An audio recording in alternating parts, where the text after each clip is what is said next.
Well, good morning, and thank you very much for joining us. I am Yori Folani.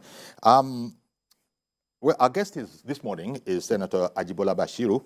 He's the senator representing Osun Central in the 9th Senate, and we'll be talking about moving into the 10th Senate with Senator Ajibola Bashiru. But let's start off with the president-elect Asiwaju Bola Ahmed Tinubu hosting yesterday at his Asokoro residence, Northern Governors Forum. It has been a beehive of activities as visitors continued to pay a courtesy visit to the president-elect Asiwaju Bola Tinubu ahead of the May 29 inauguration. Governors, lawmakers, industrialists, traditional rulers, and party faithful have turned the president-elect's residence to Mecca of sorts. It is the turn of APC governors to welcome the president-elect back to the country.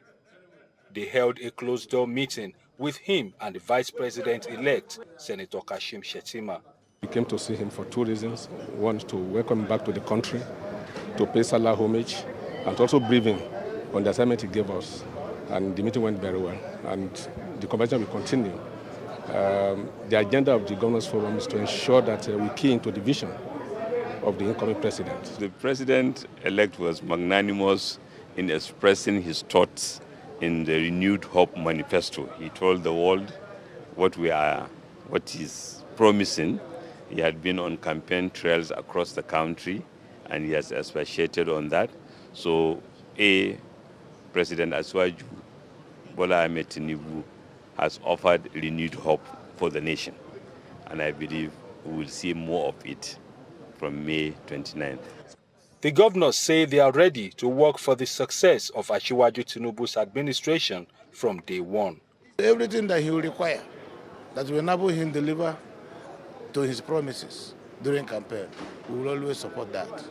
By the special grace of God, we're going to come up with choices that is going to reflect the unity of our country, and Nigeria is going to be better off for it. Other visitors expressed confidence in the president-elect's capability to move the country forward. Nigeria is a fact. It has been a fact for a long time. It has its challenges, it has its difficulties, but it also has its advantages and opportunities, and we all know it. It's a question of just a determined leadership that will harness all the positives and move the country forward.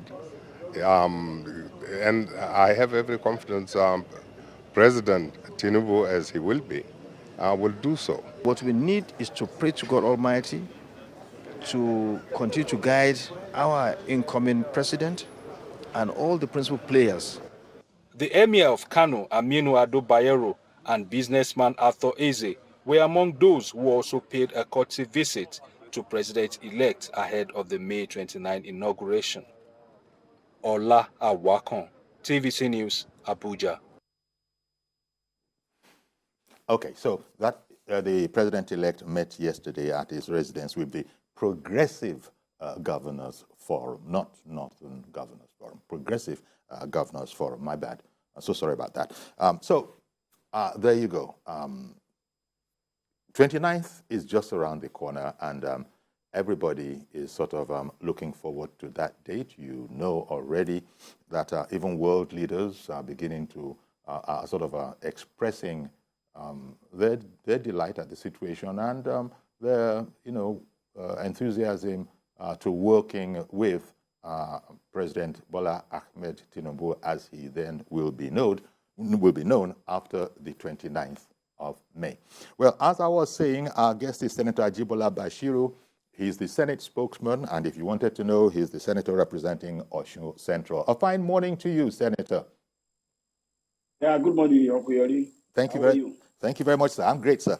Well, there you go. This yesterday, there was a part of that meeting that we highlighted there that was held in camera, as they say, behind closed doors. So some things we went to know, but we heard, from the leader of the group, or at least one of the spokesmen of the group, the reason why they visited him. But the other one, which is on everybody's mind, is the leadership of the 10th Senate, which the president-elect has also spoken about in the news. It can be read in papers.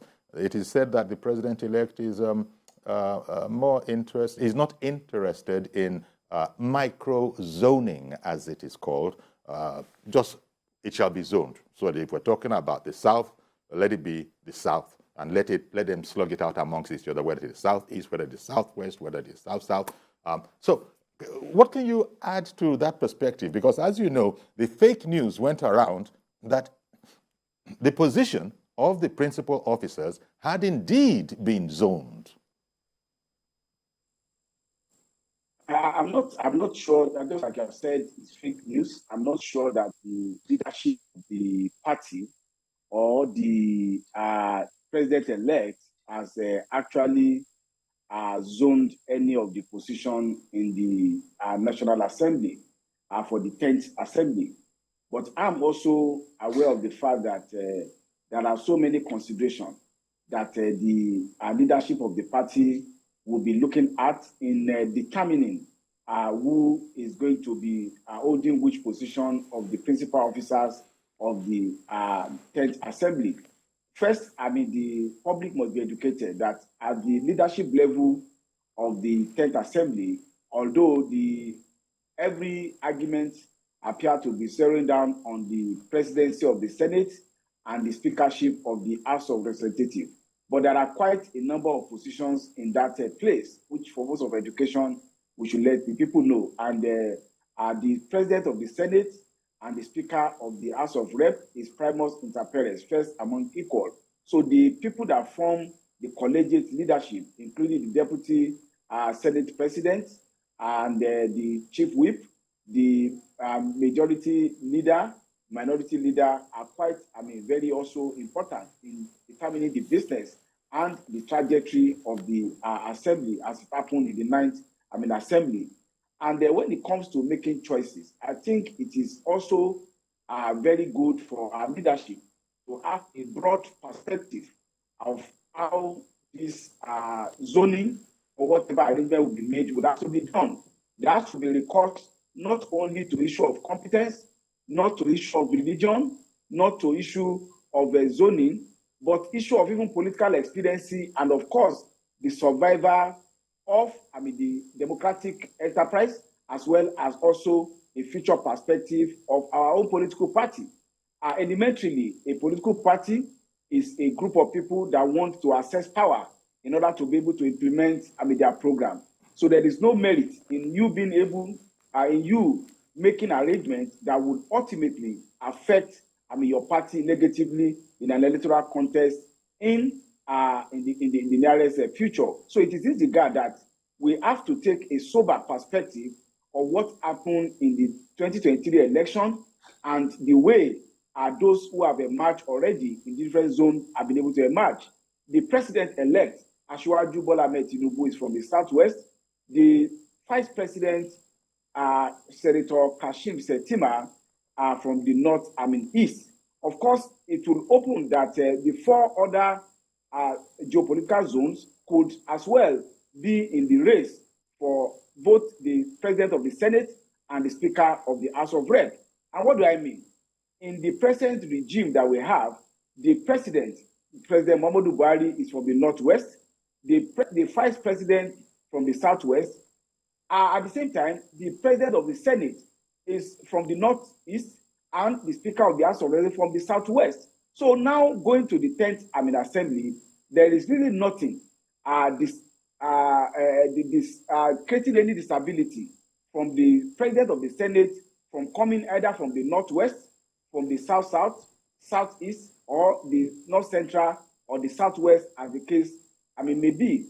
And there are quite a lot of arguments that may be canvassed for each of those zones. Mm-hmm. For instance, for the South-South, it may be said that perhaps for the first time since 1999, our party, the APC, is making more inroad into that part of the country, which have been the bastion of PDP leadership. So the leadership of our party may be thinking of strengthening our position in that zone by ensuring that we have good leadership position that will be able to galvanize more support for our party in that South-South zone. Of course, you may also look at the Northwest. In the 2023 contest, the Northwest appear to give the largest chunk of the votes of the more than 8 million votes by which our party and our president-elect emerged in that contest. And you also discover that that zone has always been a decider in the political contest in Nigeria. So our party leader may want to look at putting critical position in the Northwest, including and without excluding the presidency of, the Senate or the speakership of the House of Representatives in that zone, so that we will not lose, the kind of support and the bulwark of support that we get in the Northwest. And of course, we have very able gladiator from that zone. We have Senator Barau Jibril, who is presently the chairman, Senate Committee on Appropriation, and of course, Senator Abdulaziz Yari, who have served as the head of the governors, forum from that zone. Of course, from the South, we also have Senator Godswill Akpabio, who had been a governor, who had been a minority leader. Of course, you can also talk about the Northeast, where we have the current chief whip, Senator Orji Uzor Kalu, who is presently the Northeast. Although some elements within our party felt that the way people raise issue of entitlement, issue of equity in terms of political contest will not really meet what happened in the contest in the 2023 election. Because the Southeast categorically takes a position, which I call a nihilistic position, either president to the Southeast or nothing else. And that is why you discover that even our party, notwithstanding that we won quite a number of senatorial seats in that district, we could not even get up to 130,000 votes from the entire, 5 states in that region. Whereas even in Osun, where I come from, even though the PDP Atiku won with about 10,000 votes, our party in Osun still delivered 348,000 for our presidential candidate. So when we are talking about equity and fairness, we also have to talk about what we contribute in terms of emergence of a leadership in the country through electoral contest. And in any event, all the arguments about religion have been put to rest in a way by the way Nigerians voted. Nigerians voted across different territory, notwithstanding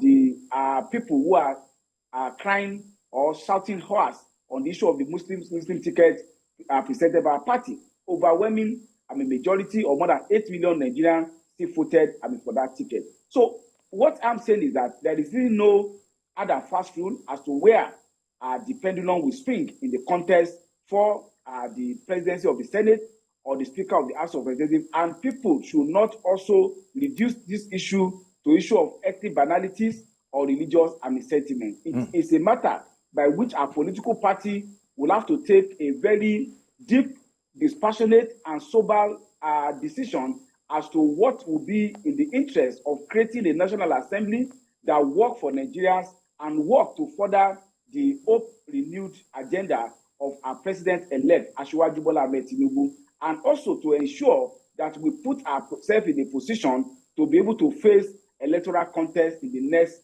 electoral cycles. There is no argument hard and fast to say that a particular region or a particular zone must produce the presidency of the Senate or the Speaker of the House of Reps. A lot will go in terms of political trading, considering political experience, considering considering also input into the general well-being of our party, both in the present and in the future. Well, thank you very much, Senator Bashiru, because that's a sort of a bird's eye view of the issue, and it's been put as one can expect from you in quite a balanced way. But let me ask you, would you care to offer your personal impressions on the Southeast claim? When I say claim, everybody is claiming the right to be in the contest. To the presidency of the Senate, given that, well, according to spokespeople from that whole area, there's the Presidential Transition Council. They are a bit sore that for instance, there's nobody from the Southeast on that, and the way they are reading that, the read might be actually different from the way they are seeing it, but they are putting that as a complaint. And of course, as you know, they are speaking about marginalization. So I don't know, and people have been saying that, well, for a sense of inclusiveness, all other things considered, the time of the Southeast has come. Your personal impressions on those lines of conversation? I think the question, the argument. First, let me talk about the traditional council. Traditional council is not put in place on the basis of geographical representation. I think that what the team of Mr. President-elect will be thinking is that who are those that we can immediately send to go and start working on the traditional council. If it is about a sense of entitlement, I would say that Osun, we also gave 348,000 votes for the emergence of the president-elect, which is far more than 100% of entire what the Southeast gave in the election. So we should also say that an Osun man, for instance, I can even say myself, should have been on the Presidential Council, but that's not the argument. The argument will be what is the thinking of the team of president-elect as to who immediately can enter into work and ensuring the backing of the new administration. So the argument on the issue of the inclusion of a particular ethnic or a particular zone, for me, is non sequitur. They're talking about equity and fairness and inclusion.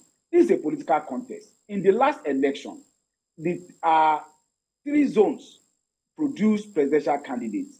Northeast, that's Atiku Abubakar of the PDP.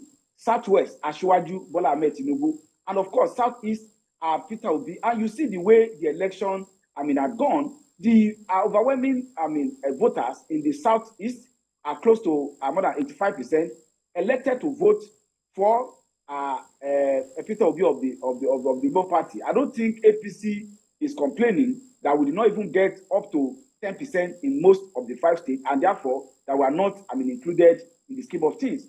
In the South, the candidate of the Labour Party also had majority of the vote in that case. But in the Northwest and the Southwest, our candidate, Asiwaju Bola Ahmed Tinubu, had overwhelming majority in that case. And of course, we also have very good showing in the Northeast and also the North Central. So if there is any candidate and any political party that has a pan-Nigerian mandate, it's actually Asiwaju Bola Ahmed Tinubu and our party, the APC. So the argument of inclusion or non-inclusion is by the way.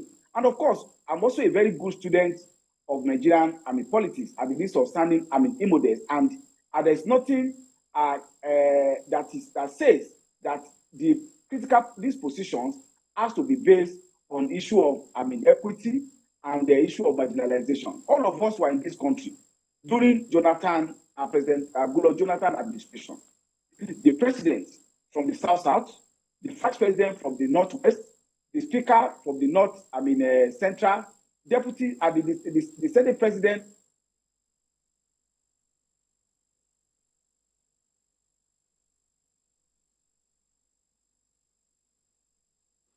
Okay, as happens that you are well aware of, the audio will drop out from time to time. He's back. Of course, the deputy speaker also from the Southeast. So during Governor Jonathan administration, we should not forget that both the deputy Senate president and the deputy speaker of the House of Representatives were from the Southeast. None of these 6 important positions come from the Southwest, and I don't think anybody said that Southwest is marginalized, and there is no equity in that regard. I'm not saying that will repeat itself under the administration of Asiwaju Bola Ahmed Tinubu, but it's good for us to constantly remind ourselves that in Nigeria, political expediency and dominant group in any political organization always determine what will be the interest of actualization of their agenda and their political position in any such contest. So the argument about equity and fairness, if we want to talk about equity and fairness, we will be doing a lot of injustice to the Northwest if we don't give them very critical position in the present administration, both at the executive and legislative arm, because they actually provided a chunk of the vote by which our political party emerged in the contest. In fact, it can be said that without the Northwest, your candidate wouldn't have emerged victorious.